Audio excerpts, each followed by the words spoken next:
C'est une itinéraire d'un syndicaliste.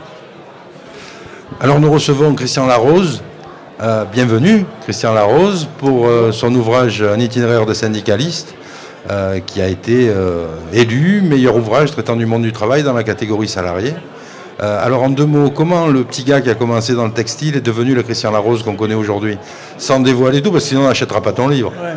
Non, le parcours est à la fois compliqué, un peu atypique. Je suis arrivé après 68, donc en 68, et mes premières interventions sur les entreprises ont été des interventions assez dures. Et j'ai vite été pris en grippe par le patronat, licencié, puis viré du chômage. Et puis après, quand ils ne pouvaient plus s'en prendre à moi, ils ont commencé à s'en prendre à la famille, à ma femme, qui a été virée alors qu'elle n'avait rien à voir avec la CGT. Et mes frères, enfin, les dégâts collatéraux de mon intervention dès que j'ai adhéré ont été considérables. Et je me suis retrouvé très vite en grande difficulté. Et là, les gens m'ont aidé, m'ont aimé, m'ont soutenu. Et si j'ai tenu, je crois que je le dois à l'amitié, à la solidarité. Quand on parle d'amitié ou de solidarité dans les organisations syndicales, moi je sais ce que c'est. Parce que je pense que si je n'avais pas eu toutes ces femmes qui se collectaient pour me faire un salaire, parce que je n'avais plus rien, je pense que je ne serais pas là aujourd'hui pour en discuter. Alors, le grand public a connu Christian Larose au moment de l'affaire Celatex. Celatex, c'est le premier des conflits comme on en connaît aujourd'hui, avec prise d'otages, avec fermeture des usines, occupation et plus. Comment Christian Larose est arrivé là, dans cette usine où ça tournait mal? C'est-à-dire qu'il y avait déjà des conflits de plus en plus violents. Et à l'époque, le président de la République, Jacques Chirac, me connaissait. Parce que j'avais déjà une notoriété, que j'avais conduit des négociations importantes. J'avais signé le premier accord 35 heures en France dans une branche. À l'époque, mon interlocuteur, c'était Guillaume Sarkozy. Et donc, j'étais connu pour quelqu'un, je pense, d'ouvert. Et Jacques Chirac m'a dit, voilà, il y a des otages, ça tourne au vinaigre. Les gens se sont bunkérisés. Il n'y a plus personne qui peut régler la situation, je vous demande d'aller sur place. Et Martine Aubry m'a dit la même chose. Et donc, c'était une usine textile, les gens s'étaient bunkérisés, c'était un patron qui avait fermé, qui est parti sans payer les gens. Donc, c'était des gens qui étaient désespérés. Il n'y avait plus à la veille des vacances, pas de salaire, plus de patron. Et donc, forcément, c'était une usine Seveso. Il y avait des produits dangereux, des explosifs. Et les gens m'ont montré qu'1 gramme de sulfure de carbone faisait à peu près un cratère de 2 mètres de profondeur et de 5 mètres de large. Et il y en avait 55 tonnes dans l'usine. Donc, quand j'ai vu ça, je me suis dit, là, il faut, comme on dit, rester calme et boire frais.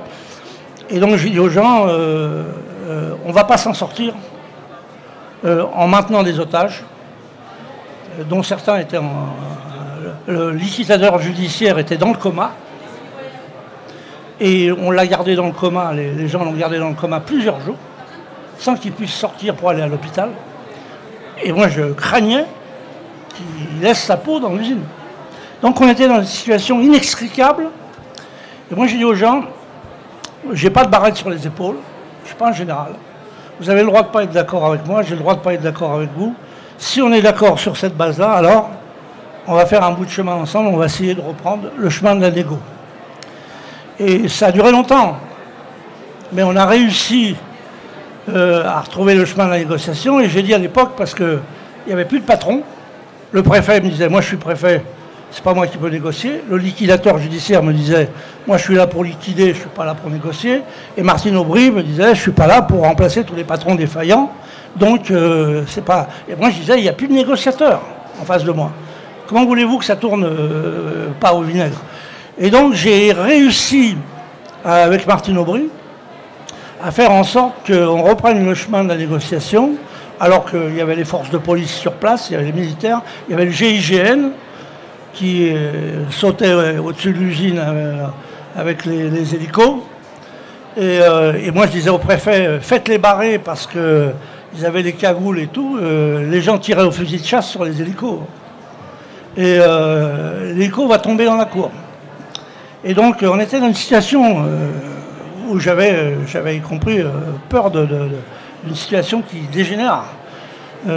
Et il y avait des détonateurs sur place, il y avait tous les risques, c'était une bombe dans la ville. Et comment on fait pour faire entendre raison à des gens qui sont remontés comme ça et qui se retrouvent en face d'un mur parce que le patron est parti, il n'y a plus d'interlocuteur pour eux non plus? Ouais. Et moi j'essayais de dire, écoutez, pensez à vous, pensez à votre vie, pensez à vos enfants, pensez à ce que vous avez acheté, vos maisons. On peut trouver des solutions. Mais la violence qui fait que tout le monde va se retrouver en prison ne va pas régler vos problèmes. Et alors, comment tu es sorti de ce conflit? Pour beaucoup, les femmes ont joué un rôle important parce que vous savez, par expérience dans les conflits, je me suis toujours aperçu que les femmes jouaient un rôle essentiel, pas forcément dans les réunions. Mais quand j'ai expliqué les risques, je disais toujours, ce matin j'explique les risques, et cet après-midi on décide. Parce que je savais que le midi, quand les gens allaient rentrer chez eux, ils allaient discuter entre mari et femme. Et les femmes disent souvent, bon ok, il faut lutter, ok, il faut faire ça, mais pense qu'on a la maison à payer, pense qu'il y a des enfants, parce que ce sont des éléments modérateurs. Et souvent très responsables. Et je comptais beaucoup sur les femmes pour essayer de raisonner des gens qui savaient monter les décibels et où toujours, t'en avais toujours un qui était plus haut que l'autre. Et donc la violence, elle se nourrissait. Et les femmes étaient de celles qui essayaient d'apporter de la modération. Donc je me suis appuyé sur les femmes et j'ai surtout aidé à ce qu'il y ait des discussions dans les couples chez eux, de manière à ce que ce conflit ne vire pas au drame. Alors Christian Larose aujourd'hui, qu'est-ce qu'il est devenu? C'est-à-dire que bon, dans cette évolution, je suis rentré au Conseil économique et social, j'étais président de la section du travail, j'étais 23 ans secrétaire général du textile et j'ai connu beaucoup de ministres, comme je connaissais bien les présidents, souvent on me demandait des rapports. Je fais des rapports par exemple sur le harcèlement moral. Quand Guigou était ministre du Travail pour faire la loi sur le harcèlement moral. J'ai fait un rapport sur la médecine du travail, j'ai fait aussi le rapport sur la représentativité syndicale. Et puis récemment, là, j'ai fait, Fillon m'avait demandé un rapport sur les vagues de suicide. Qu'est-ce qui se passe? Et donc les premiers ministres me faisaient confiance. D'ailleurs, c'est Fillon qui m'a donné la Légion d'honneur. J'ai eu la Légion d'honneur. Après, on m'a donné l'Ordre national du mérite. Tout ça tombait comme ça. Je ne savais pas trop bien pourquoi. Et les gens me disaient, on a besoin de vous. Raffarin aussi. Bon. Donc j'ai fait un certain nombre de rapports qui ont eu une certaine résonance. Notamment le dernier sur le bien-être et l'efficacité au travail, parce que j'expliquais que si les gens sont stressés et si les gens vont pas bien, c'est pas bon non plus pour l'entreprise. Les résultats sont pas bons. Et puis maintenant, alors, tu aspires à quoi après une vie remplie comme ça, au service des autres finalement? Bah oui, puis bon, j'avais un peu plus de temps, j'ai commencé à m'occuper de mes petites filles, tout ça, puis mes petites filles me voyaient à la télévision, me disaient mais qu'est-ce que tu fais? Papy, pourquoi tu es à la télévision, etc. Et je me suis dit un jour, il va falloir que j'écrive. Tout le monde me disait, tu as un parcours assez atypique, marrant, assez riche. Parce que dans mon parcours, ce qui a été formidable, c'est le regard des gens. Ce qui m'a toujours guidé, vous savez que dans le syndicalisme, on gagne très peu.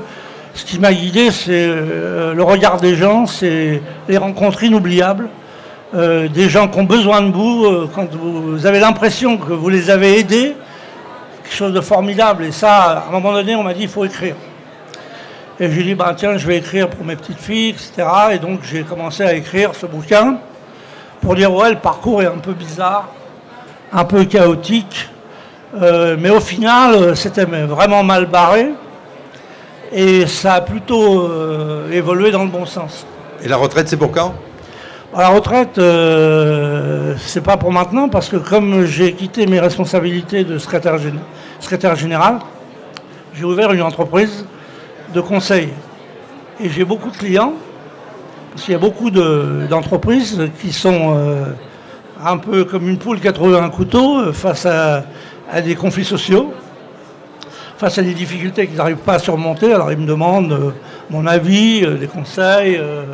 Voilà, j'essaye toujours de donner des conseils, mais en gardant la même éthique, c'est-à-dire quand vous décidez de choses qui touchent les gens, touchent leur vie, et qui peuvent faire même basculer leur vie, il faut prendre du temps, il faut savoir les écouter, il faut savoir trouver les solutions les meilleures de manière à ce que ces gens-là ne basculent pas dans le désespoir.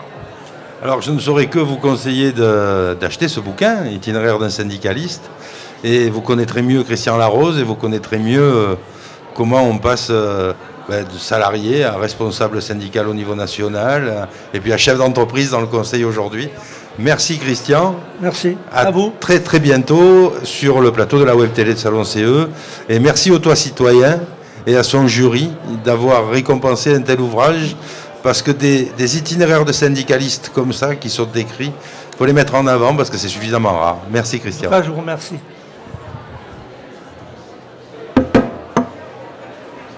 Voilà. Je ne vais pas te laisser te déshydrater. Ah ouais. Merci bien.